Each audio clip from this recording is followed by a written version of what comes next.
Honorable judges, teachers, and fellow contestants, my name is Aqil from Imam An-Nawawi Islamic Junior High School, Pekanbaru.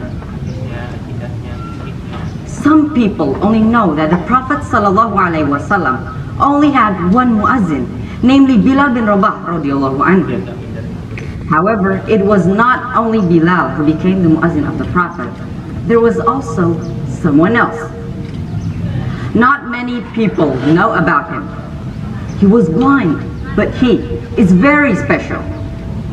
Today, I'd like to tell you a wonderful story about this blind man who became the muazzin of the Prophet and also a noble companion, Abdullah bin Maktum.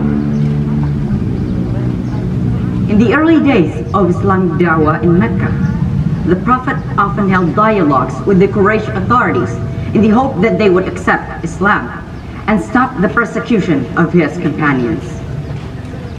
One day, Abdullah bin Maktum came to disturb, asking him to read the verses of the Quran. Abdullah said, he turned his back on Abdullah and continued the conversation with the Quraysh rulers. After talking with them, the Prophet intended to go home, but suddenly his vision darkened and his head ached as if he was hit. Then Allah revealed his words to him, which was Surah Abasa, verse 1 until 16.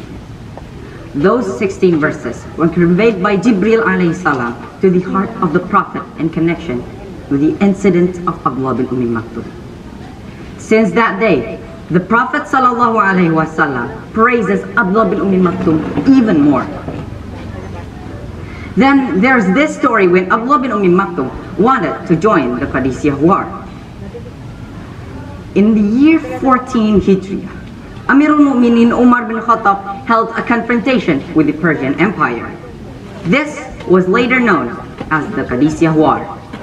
The Qadisiyah War happened in Al-Qadisiyah, a province in southern Iraq. Then the Muslims gathered, joined in a large army led by Sa'ad bin Abi Waqqas. The Muslims gathered around 30,000 troops, while the Persian army had gathered over 130 troops. Abdullah bin Maktum also wanted to join this war, but at first, Sa'ad bin Abi Waqqas didn't let him. Well, Abdullah bin Maktum was already old at that time, and well, he was blind. But Abdullah bin Maktum said, "Yes, indeed, I am blind, but that makes me not fear of anything." Then Abdullah bin Maktum entered the Qadisiyah war troops by wearing his armor, looking brave and dashing, and in charge of holding the Islamic flag. The sounds of the roaring battlefield doesn't scare him, even the clanging of sword slashes or the swish of shooting arrows. A great war raged on. At the first and second day, the Persian army was able to show off their powers, and then they gained a temporary win. But at the third day, finally, the Muslims succeeded in defeating the Persian army. This victory became the greatest victory in Islamic history until then.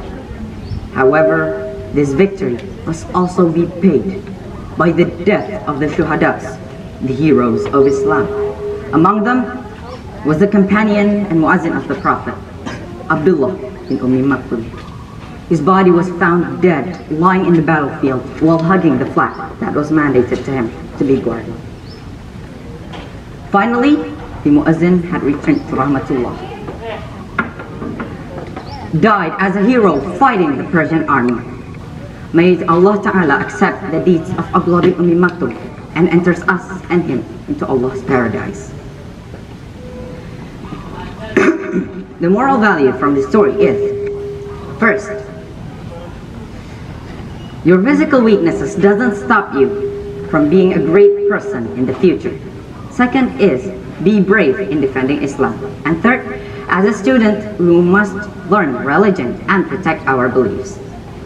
Well, that is my story. Thank you very much for your attention. Assalamualaikum warahmatullahi wabarakatuh. Waalaikumsalam warahmatullahi wabarakatuh.